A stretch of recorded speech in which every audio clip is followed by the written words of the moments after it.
성경을 읽다 보면 참 잘 이해되지 않는 그런 성경들이 있습니다. 첫째는 용어 때문에 이해가 되지 않는 것들도 있고요. 또 그 내용 자체가 우리 문화와는 너무 달라서 이해되지 않는 부분들도 있습니다. 그런데 그런 것들은 조금 설명을 하면 이해가 돼요. 배경을 알려드리고 역사적인 상황들이나 그 나라의 풍습, 이스라엘의 풍습이나 혹은 그 율법에 대해서 설명을 해드리면 잘 이해하실 수 있습니다. 그런데 이러한 정보가 없어서 난해한 성경이 있어요. 특별히 언제 기록되었는가 하는 이 기록 연대를 모르면 좀처럼 성경을 이해하기가 쉽지 않습니다. 왜냐하면 언제 기록되었는가 하는 걸 알면 그 역사적인 배경을 좀 살피고 그리고 그때에 무엇이 이슈였는지 그리고 그것에 대해서 선지자들은 또 하나님은 어떻게 말씀하셨는지 그 말씀을 받는 백성들의 상황은 어땠는지 이런 것들이 다 종합적으로 이해가 되거든요. 설명을 할 수가 있다는 거죠. 그런데 이 요엘서가 참으로 난해한 성경이다 이렇게 이야기하는데 그 이유가 뭔가 하면 도대체가 이게 언제 기록된 성경인지를 알 수 없기 때문이에요. 대부분의 선지서들은 어느 왕 때 활동하던 누구누구 선지자, 누구의 아들 뭐 이렇게 설명이 되어 있지 않습니까? 그런데 이 요엘은 부두엘의 아들 요엘에게 임한 이게 전부예요. 그래서 좀처럼 알 수가 없습니다. 활동 시기를 추측해야 하는 어떤 정보도 제공하고 있지 않습니다. 그러다 보니까 신학자들이 성경을 연구하는 분들이 어떻게 이것을 역으로 생각해서 시대를 추론하는가 하면 왕이 기록되지 않았다는 것은 혹시라도 왕이 없던 시대가 아니겠는가 하는 역으로 거슬러 올라가기 시작합니다. 그래서 이스라엘에 왕이 없었던 때가 언제일까? 사사 때. 그때는 너무 먼 거예요. 그래서 사사기는 제외하죠. 사사 시대는. 그러다 보니까 대략 두 가지 시대 정도로 나눠지는데 첫째는 한 830년경 요아스 시대가 아니겠는가. 물론 요아스가 왕이긴 합니다만 그러나 섭정을 받고 있었기 때문에 정식으로 왕이라고 불려지지 못했던 시기가 있었죠. 그래서 그쯤이 아니겠는가. 그리고 이렇게 말하는 분들은 이제 기록된 이러한 재앙과 환란이 바로 아시리아 혹은 바벨론의 침공이 아니겠는가 이렇게 이야기를 합니다. 또 한 무리는 아니다. 왕이 없다. 그건 아마도 바벨론 포로기나 혹은 그 이유가 아니겠는가. 이렇게 추정을 합니다. 사실 여기에서 어떤 한 가지를 우리는 선택하기가 참 어려워요. 최근에는 포로기 이후에 관한 그러한 주장들이 더 힘을 얻고 있기 때문이기도 하고요. 그렇다고 이 포로기 이전, 즉 요아스 시대에 대한 그런 그 매력을 놓치고 싶지도 않아요. 제가 오늘 여러분들에게 어느 한 편을 선택하자고 말씀드리진 않을 거예요. 그러나 그것이 설령 전이던 후던 간에 우리가 이야기하려고 하는 오늘의 요점을 놓치기는 안 할 겁니다.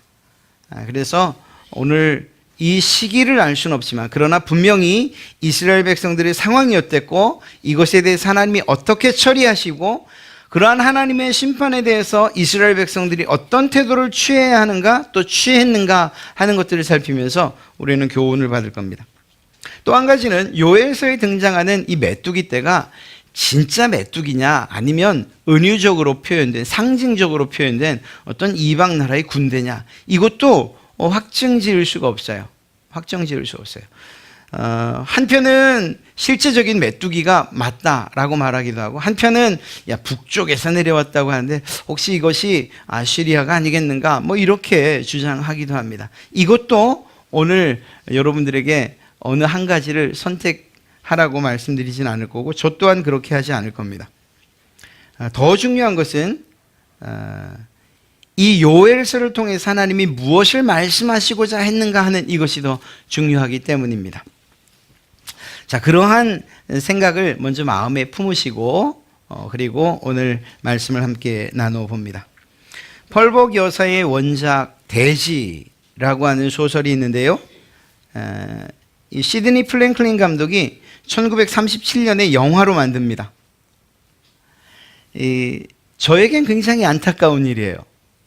제가 그 영화를 봤던 기억이 있어요.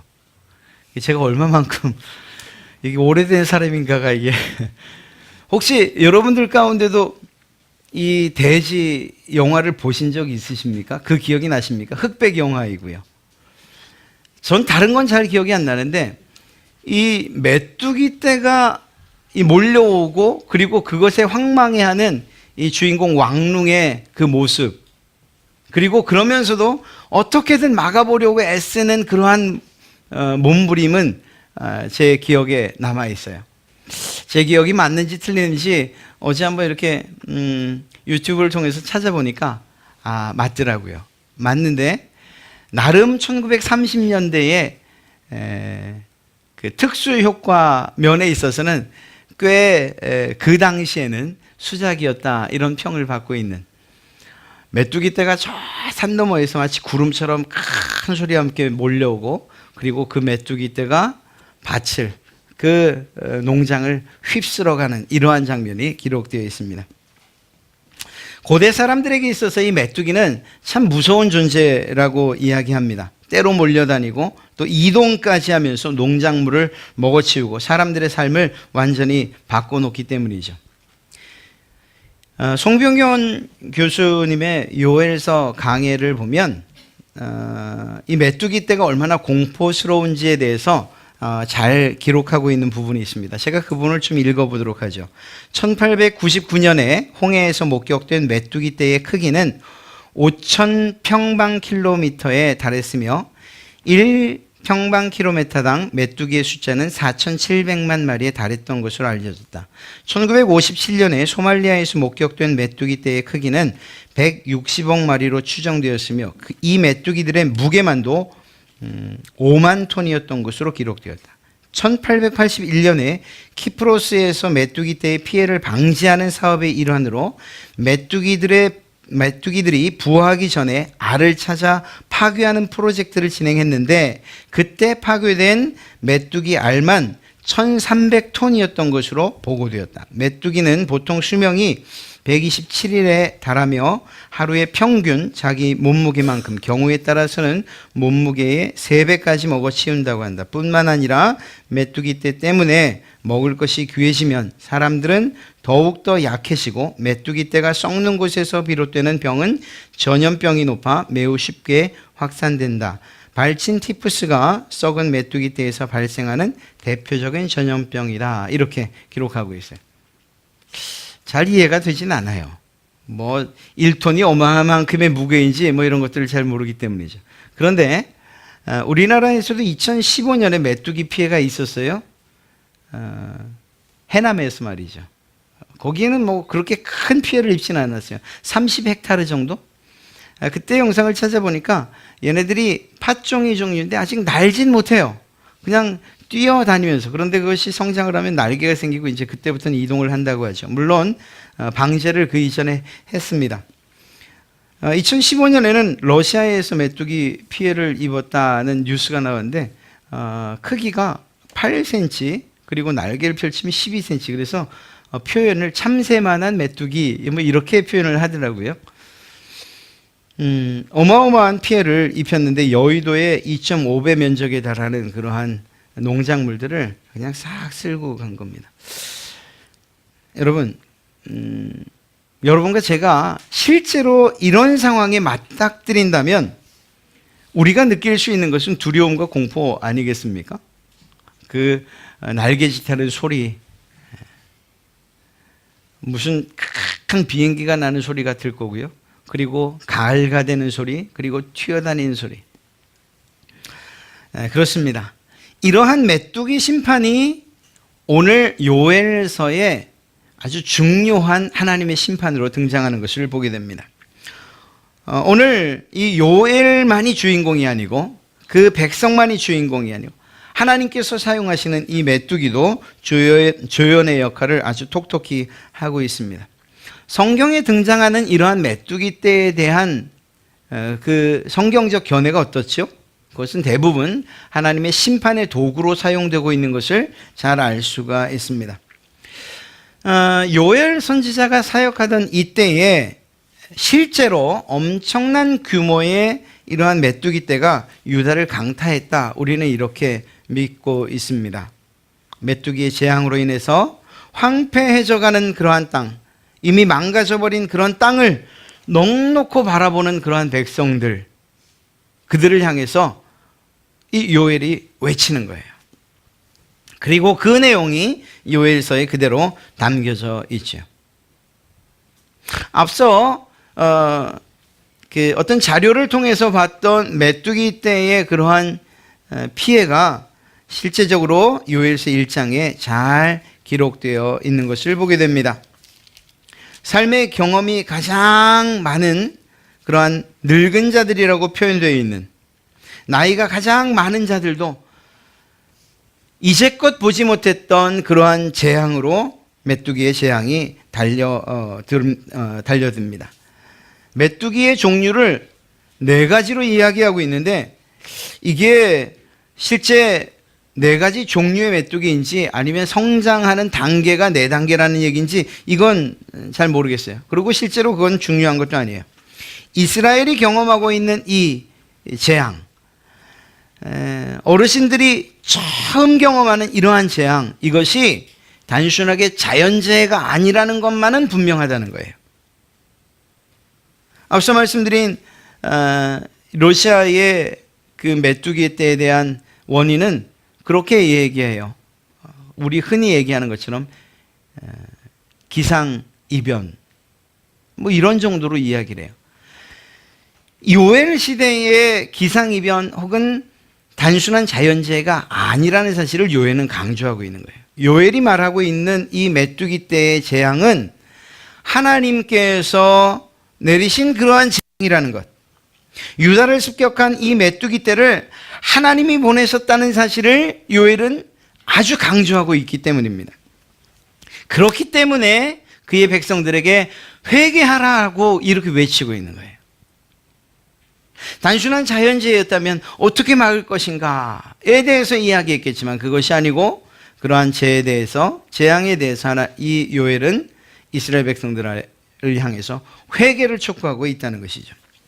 또 이야기합니다. 풍성한 포도주가 하나님의 축복의 상징이었다면 술을 즐기는 자들과 좋아하는 자들을 통곡해 할 만큼 망해버린 포도 농사를 이야기하고 있어요. 그렇게 하나님이 심판하셨다라고 기록되어 있는 것입니다. 온 백성들이 마치 약혼자를 잃어버린 것처럼 큰 슬픔에 빠질 수밖에 없는 재앙이었고요. 하나님께 바칠 곡식 제물이 없어서 제사조차 드릴 수 없는, 그래서 슬피 우는 제사장들의 통곡, 그리고 그들의 부르짖는 소리로 온 땅이 가득해야만 했던 것입니다.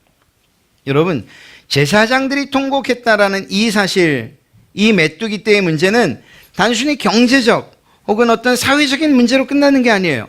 말씀드린 것처럼 하나님과 관련되어 있는 것이고, 그런 면에서 제사장들의 통곡을 언급하는 것은 이것은 종교적인 문제다라는 사실을 이야기하고 있는 것입니다. 이러한 하나님의 재앙으로서의, 심판으로서의 메뚜기 사건은 2장 11절까지 계속되는 것을 보게 됩니다. 이스라엘 백성들, 그들의 죄악이 무엇인지에 대해서는 잘 이야기하고 있지 않습니다만, 그러나 하나님께서 그들을 심판하기로 작정하신 것만큼은 분명하다는 것이죠. 자, 여기에서 우리는 한번 생각하게 돼요.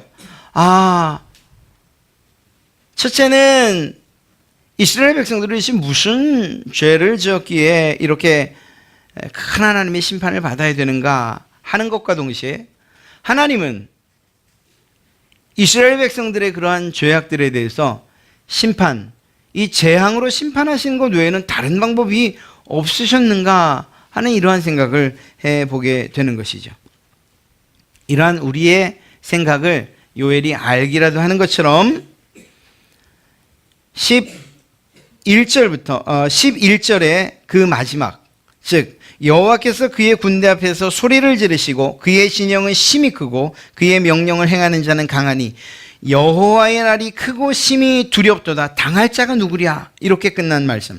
즉 여호와의 날은 놀라운 날입니다. 무서운 날입니다. 누가 감히 그 날을 견뎌낼 수 있겠습니까? 라고 끝났던 이 11절이 아주 급격하게 반전되고 있는 것을 보게 돼요. 12절로 들어가면서 그냥 심판과 재앙을 퍼붓는 것으로 끝날 것 같았던 이 요엘의 외침이 12절에 아주 완전히 반전되고 있는 것을 보게 됩니다. 그 시작은 무엇이라고 시작됩니까? 우리가 읽었었던 것처럼 여호와의 말씀에 너희는 이제라도 금식하고 울며 애통하고 마음을 다하여 내게로 돌아오라. 여러분, 하나님께서 이스라엘 백성들을 향해서 내게로 돌아오라 라고 말씀하시는 이 이유가 무엇일까요? 지금 이스라엘 백성들이 떠났기 때문이에요. 이스라엘 백성들이 지금 메뚜기의 재앙을 당하고 있는 이유가 무엇이냐고 묻는다면 그들이 하나님께로부터 떠났기 때문이라는 사실을 우리는 잘 알 수 있습니다. 여기에서 하나님의 마음을 우리는 읽을 수가 있어요. 아니, 그리고 읽을 수가 있어야 돼요. 하나님의 재앙과 심판으로부터 벗어날 수 있는 유일한 길을 이 요엘 선지자가 제시하고 있는데, 요엘 선지자가 제시하는 것이 아니고 그것은 하나님의 마음이기 때문인 것입니다. 바로 그것이 무엇입니까? 회개입니다. 회개. 여호와의 심판날의 주인이신 그 하나님께로 돌아와 그 하나님의 은혜를 구하는 것, 이것이 유일하게 살 수 있는 방법이라는 것을 요엘을 통해서 하나님이 말씀하고 계신 것입니다. 만약에 하나님께서 정말 이스라엘 백성들을 아주 멸망시키기로 작정하셨다면 이렇게 급격한 변화, 그들에게 회개를 촉구하는 이러한 메시지는 결코 없었을 거예요. 그냥 멸망시키시면 되는 거죠. 이미 심판이 선언된 이때라도 이스라엘이 회개하고 하나님께 돌아오기만 한다면 하나님은 그들을 용서하시겠다는 거예요. 이스라엘 백성들은 심판을 피할 수 있고요. 이것을 요엘이 제안하는 게 아니고 하나님의 뜻을 대변하고 있다는 사실을 꼭 기억하셔야 됩니다. 우리 아이들을 키우다 보면은 그런 일들은 너무 많이 만나요. 혼내야 될 일이 있고 회초리를 때려야 될 일이 있을 때 그것을 마다하지 아니하고 그냥 맞겠습니다 라고 하는 것보다 오히려 그 몽둥이를 부여잡고 어떻게든 안 맞으려고 용서해달라고 잘못했다고 비는 것, 이게 오히려 부모들의 마음엔 나아요. 나 잘못했으니까 풀리실 때까지 한번 때려보십시오 라고 하면 부해가 더 나요. 내리치는 몽둥이 그냥 붙잡고 용서해 주세요, 잘못했어요. 제가 그게 부모들은 알죠. 이게 얘가 또 오늘 이빨은 회개를 하는구나, 잘못했다고 말하는구나, 내일 되면 똑같은 짓을 할 것을 알아요. 그럼에도 불구하고 그날의 징계는 그날의 그 회초리는 거기서 멈춰지는 일이 많아요.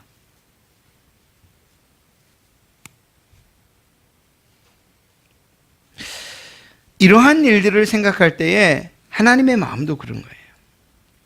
하나님께서 이스라엘을 마치 이방인들처럼 취급해서 멸망시키겠다라는 그러한 뜻을 가지셨다면 이렇게 급격한 하나님의 뜻을, 하나님께서 가지신 뜻을 이렇게 요엘을 통해 알리지 않으셔요. 그냥 멸망시키시죠. 그리고 그 심판의 이유는 매우 정당할 것입니다. 그들의 죄악과 그들의 악행으로 인해 멸망당할 것이죠. 여러분, 요엘 선지자는 백성을 향해서 회개하라고 외쳤습니다.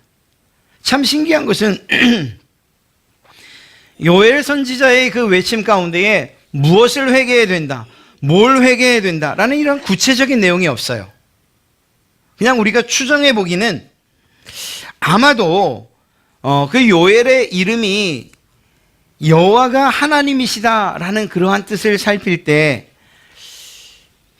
이스라엘 백성들이 하나님을 여호와를 하나님으로 섬기지 않았던 것은 아니겠는가. 또 실제로 요엘서 2장 27절을 보면 그런즉 내가 이스라엘 가운데에 있어 너희 하나님 여호와가 되고 다른 이가 없는 줄을 너희가 알 것이라 이렇게 말씀하신 것과 3장 17절에 그런즉 나는 내 성산 시온에 사는 너희 하나님 여호와인 줄 알 것이라 이러한 말씀들을 생각해 볼 때 적어도 이스라엘 백성들이 하나님을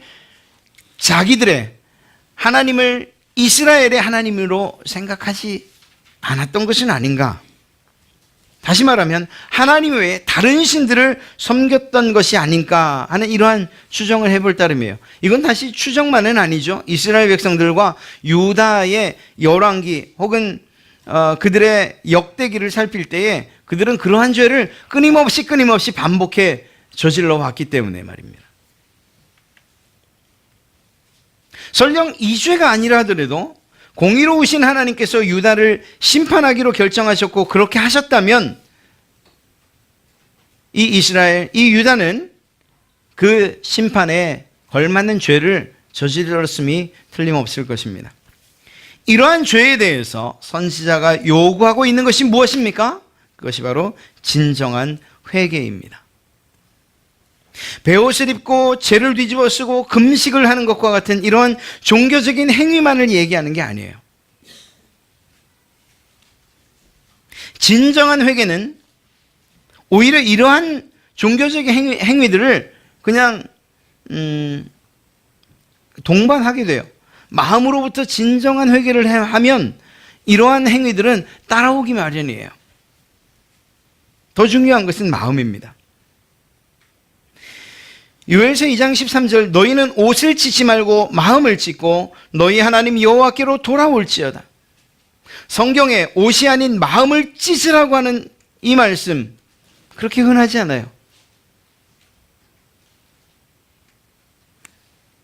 어쩌면 정확하게 마음을 찢으라고 하는 그러한 말씀은 이곳뿐일 겁니다. 여러분, 마음 자세를 먼저 고쳐야 돼요. 마음 자세를. 얼마나 많은 설교에서 그리고 여러분이 성경을 읽다가 그 안에서 회개에 대한 촉구를 받고 있습니까? 이러한 하나님께서 말씀을 통해 설교사를 통해 회개를 촉구하실 때에 우리가 먼저 해야 될 것이 무엇이냐면 마음의 자세를 고치는 거예요. 만일 우리의 마음이 엉뚱한 곳을 향하고 있다면 회개한 후부터는 이제는 그 행위와 그 방향을 돌이켜 하나님을 바라봐야만 하는 것입니다. 마음은 없으면서 예배, 기도, 금식, 봉사 할 수 있어요. 그러나 이것을 회개로 착각해서는 안 된다는 거예요. 말씀드렸던 것처럼 회개한 자 하나님께로 얼굴을 돌리고 그 하나님께 마음을 쏟은 자에게 자연적으로 나타나는 종교의 그러한 행위들이 무엇이냐? 그게 예배고 그게 기도고 그게 하나님에 대한 충성이고 그게 봉사이기 때문입니다. 하나님이 원하시는 이러한 본질적인 회개는 우리 내면으로부터 시작되는 개혁과 변화예요. 노골적으로 말씀드리면 우리가 다 예배하고 있다고 해서 다 기도하고 있다고 해서 우리의 마음이 하나님께 온전히 회개를 하였으며 이제는 하나님만 바라보고 있습니다 라고 그것이 증명되는 것은 아니라는 거예요. 제가 판단할 수 있냐고요? 물론 없지요. 저는 몰라요. 여러분들의 모습이 지금 다 다 거룩하고 회개한 분들의 얼굴과 그런 모습이에요. 저는 그렇게 믿고 지금 말씀을 선포하고 있어요. 그러나 제 눈은 혹시 속일 수 있을지 몰라도 하나님은 속일 수 없다는 사실을 꼭 기억하십시오. 우리의 마음이 하나님 앞에 변화받아 이제는 하나님만 바라보겠습니다 라는 그러한 마음으로 예배해야 되는 거예요. 그런 마음으로 기도해야 되는 거예요. 그런 마음으로 하나님을 섬겨야 되는 것입니다. 이것을 지금 요엘이 촉구하고 있는 거예요. 한 가지 회개에 있어서 가장 중요한 요소가 무엇인지 아십니까? 회개의 근거예요. 이건 우리들도 범하기 쉬운 실수들이에요. 우리는 종종 회개를 이야기하면 우리의 모든 죄악들을 떠올리고 그리고 하나님 내가 이것을 잘못했습니다 라고 말하는 것과 동시에 우리의 감정이 폭발하거나 혹은 우리의 눈물이 쏟아져 내리는 것, 이것으로 우리의 회개를 착각하는 일들이 있습니다. 우리의 생각이나 깨달음이나 감정의 변화, 이게 회개의 근거가 아니에요. 나 회개했습니다 라고 말할 때 이것이 근거가 돼서는 안 된다고요. 오늘 선지자는 무엇 때문에 라는 말로서 회개의 정확한 근거가 무엇인지를 이야기해 주고 있습니다. 요엘서 2장 13절, 너희는 옷을 찢지 말고 마음을 찢고 너희 하나님 여호와께로 돌아올지어다. 하나님께서 너희들의 그 회개하는 마음을 받아주실 것인데, 용서해 주실 것인데, 그 용서의 근거가 무엇이냐? 하나님은 은혜로우시며 자비로우시며 노하기를 더디하시며 인애가 크시사 뜻을 돌이켜 재앙을 내리지 아니하시나니. 여러분, 우리가 회개하고 우리가 용서받는 그 근거가 우리 편에 있는 것이 아니고 하나님에게 전적으로 있다는 사실을 믿으시길 주님의 이름으로 축복합니다.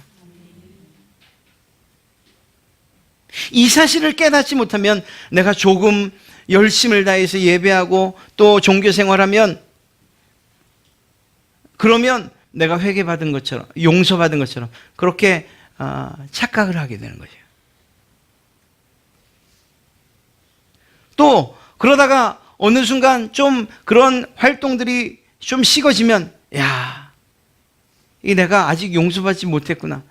이렇게 우리의 행동이나 우리의 생각, 우리의 판단, 그리고 우리의 행위에 우리의 용서의 근거를 두게 된다는, 그건 아닙니다. 이건 우리에게 소망이 되기도 해요. 우리가 어떠냐는 것과 상관없이 우리가 진심으로 하나님께 돌이키기만 한다면 하나님께서는 그 회개 때문이 아니라 하나님의 성품 때문에 우리를 끝까지 사랑하시고 은혜로우시고 자비로우시고 오래 참으시고 우리가 회개할 때까지, 그리고 회개하지 않는 그 순간순간 불쌍히 여기시는 그 하나님의 성품 때문에, 또 때로는 우리가 죽을 만큼 죄를 지었으나 하나님 앞에 방향을 돌이켜 무릎을 꿇는 그 순간 하나님의 뜻을 돌이켜 재앙을 거두시기도 하시는 이러한 하나님의 성품 때문에 우리가 그 하나님께 용서를 받는 것이라는 사실입니다. 우리가 잘나서가 아니고 하나님의 그 사랑 때문에 그 은혜의 가운데로 우리는 들어갈 수 있다는 거예요. 이 사실을 깨달을 때 우리의 신앙 때문에 우리는 교만해지지 않아요. 내가 무엇인가 하기 때문에, 내가 기도를 열심히 하기 때문에, 내가 새벽 기도를 하기 때문에, 내가 예배에 빠지지 않기 때문에. 물론 그렇다고 해서 이러한 신앙생활이, 우리의 신앙생활이 태만해도 된다는 것을 말씀드리는 건 아니에요. 다만 우리가 잘하고 있을 때에 그것이 내 능력 그리고 내 노력인 양, 내가 받은 용서와 그 구원이 나의 수고와 나의 행위의 결과인 양, 이러한 착각은 하지 않게 된다는 거예요. 사랑하는 성도 여러분, 이스라엘 그 하나님, 우리의 하나님, 그 하나님을 신앙하는 그 본질은 하나님과의 약속으로부터 시작된 거예요. 하나님께서 내가 너희를 사랑하겠다, 내가 너희를 긍휼히 여기겠다, 너희에게 자비를 베풀겠다 하시는 이런 하나님의 일방적인 행동의 결과라는 거예요. 이유가 뭘까요? 우리는 아담 이후에 죄를 지은 자들로서 전적으로 부패한 자들이고 아무런 소망도 없는 사람들이고 능력에 있어서도 무능한 자들임을 성경이 이야기하고 있기 때문이에요. 어떤 선을 행할 능력도 우리에게 없다는 사실을 성경이 말씀하고 있기 때문이에요. 우리가 할 수 있는 것은 우리의 죄악을 회개하고 하나님께로 나아가는 거예요. 그러면 그때 하나님께서 하나님의 능력으로 그리고 일방적인 은혜로 우리를 일으켜 세우시고 우리를 회복하시는 것이라는 것입니다. 이 사실을 우리가 믿을 때 우리는 하나님께 나갈 때마다 감사하고 그 은혜를 찬송할 수밖에 없는 줄로 믿습니다. 이스라엘의 회개가 하나님의 마음을 돌이키는 그 시작이 될 수는 있습니다. 그러나 하나님의 마음은 언제나 동일하셨고 자기 백성을 향한 그 사랑엔 변함이 없으십니다. 그분의 변함없으심과 신실하심은 예전만 아니라 지금도 그리고 앞으로도 영원하리라 믿습니다. 이 사실을 엄청 빠른 이야기의 전환에서 우리는 또 보게 됩니다. 여러분 2장 안에서 순간순간 바뀌어가죠.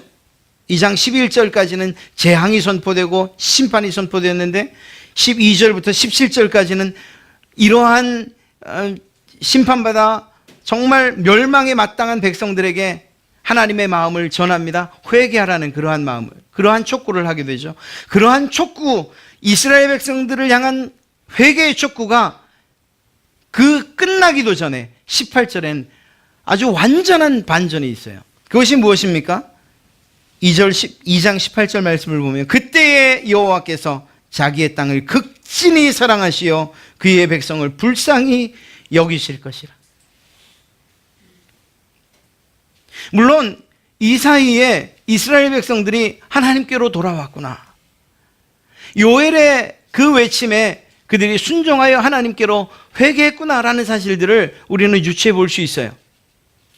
그러나 그것을 우리가 안다고 그런 사실이 있었다고 믿는다 하더라도 하나님께서 그렇게 급격하게 그리고 마치 기다리셨다는 듯이 즉각적으로 그리고 구체적으로 이스라엘 백성들을 향해서 회복을 선언하신다는 사실은 깜짝 놀랄 만한 일이라는 거예요.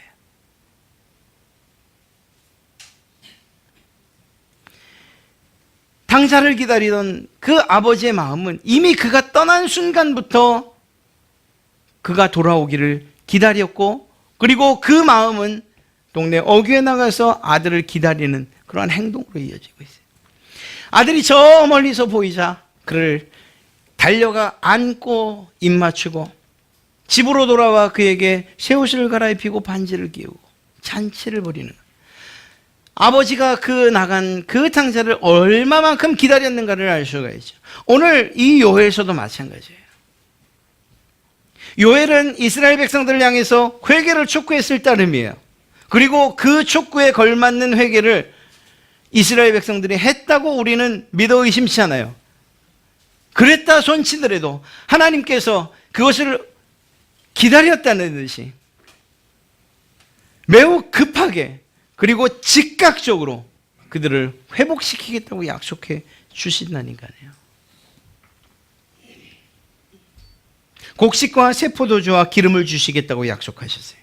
내가 다시는 너희로 열국 중에서 욕을 당하지 않게 하겠다 약속해 주셨어요. 전에 보낸 큰 군대 곧 메뚜기와 늑과 황충과 팥충이 먹은 그 팥종이에 먹은 횟수대로 너희에게 갚아주겠다. 하나님께서 회복을 약속해 주고 계시다고요. 여러분 하나님의 마음이 느껴지십니까? 그러니까 가장 어리석은 사람이 무엇이냐면 나 죄 지어서 나 이제는 하나님 도저히 얼굴 못 보겠어. 그리고 그냥 떠나버리는 사람들이에요. 당사가 만약에 그곳에서 아버지를 보기를 봐야겠다, 아버지로 돌아가야겠다는 생각을 하지 않았다면 그는 영원토록 그 아버지의 사랑을 다시 맛보진 못했을 거예요. 이스라엘 백성들에게 회개가 선포되어지고 요엘이 그토록 목이 터져라 외쳤으나 이스라엘 백성들이 하나님께로 돌아키지 않았더라면 하나님은 여전히 기다리고 계셨을 뿐 이러한 즉각적인 그들을 회복시키는 이 일은 결코 일어나지 않았어요. 하나님께서 우리를 기다리고 계신다는 사실을 꼭 기억하십시오. 여러분, 이러한 이야기 전체를 볼 때에 하나님께서 이들을 왜 심판하셨고 이들에게 왜 징계하시는가 하는 사실을 알 수가 있게 돼요. 그만큼 유다와 이스라엘, 자기의 백성들을 사랑하신다는 이야기예요. 그만큼 사랑하신다는 이야기예요. 돌아오기만 하면 내가 언제든지 너희를 감싸 안아주겠다고 준비하고 계신 하나님의 모습을 우리는 보게 돼요.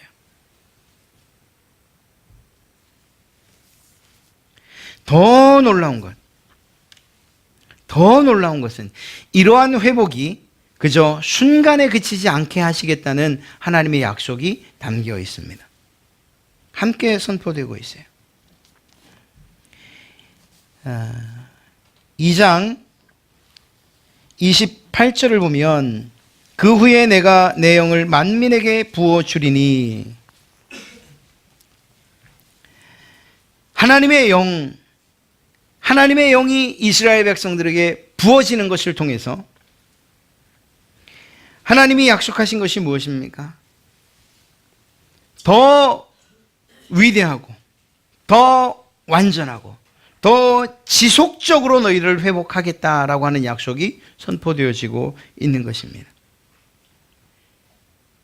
하나님께서 이스라엘 백성들 자신들의 의지로 하나님 앞에 회개한 것, 그것으로 만족하지 아니하시고 내가 너희에게 이제 새 영을 부어줄 텐데 그 영으로 말미암아 너희 안에서 계속적인 회개가 일어나고 지속적인 하나님을 향한 그러한 마음이 불붙어 타오르고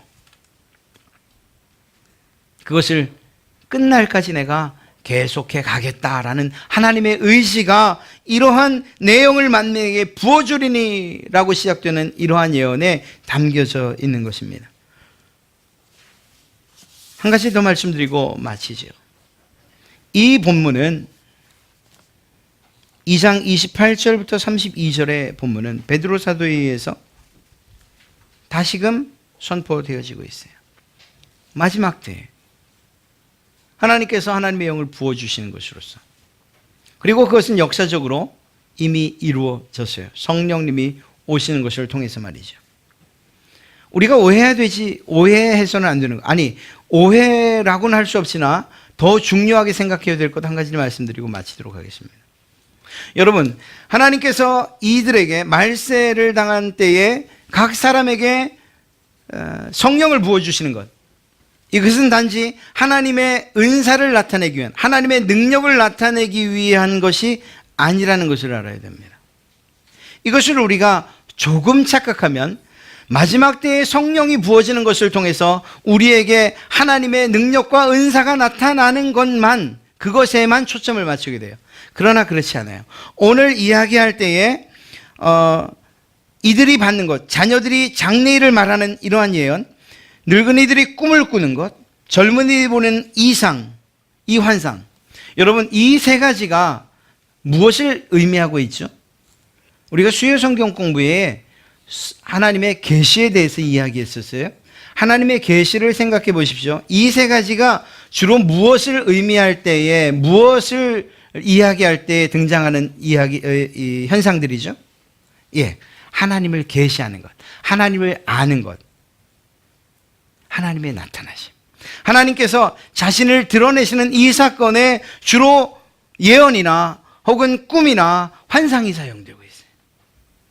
즉 다시 말해서 성령님이 우리에게 부어지는 이 일을 통해서 내가 하나님의 일하시는 능력, 방언이나 혹은 병고침이나 우리가 흔히 말하는 성령의 은사들을 나타내시겠다고 하시는 것이 아니고, 그럴 수도 있으나 더 중요한 것은 무엇인가 하면 마지막 때에 성령이 부어지는 이것을 통해서 우리에게 주시는 복은 무엇인가?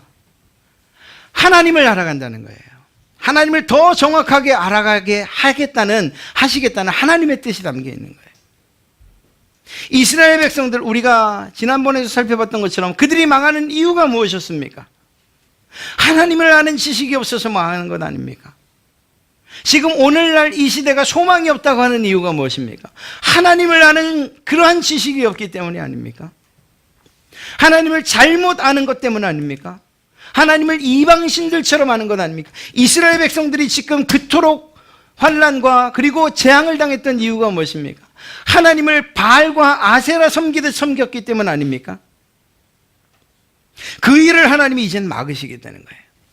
성령을 부어서 그 성령님께서 이제는 그 하나님을 바로 알아가게끔 너희 가운데 역사하겠다.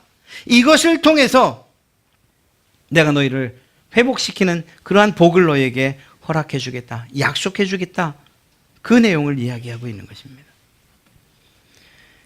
여러분, 하나님의 계시, 하나님이 어떤 분이신가가 역사적으로 어떻게 나타났습니까? 첫 번째, 실제로 나타난, 물론 선지자를 통해서 계속 예언됐으나 실제적으로 나타난 그 첫 번째는 바로 예수님이시죠. 예수님이 이 땅 가운데 나타난, 예수님은 하나님이셨어요. 그렇기 때문에 예수님이 하시는 행동과 말씀들과 그분이 했던 모든 기적들은 하나님을 증거하는 것이었어요. 하나님이 어떤 분인지.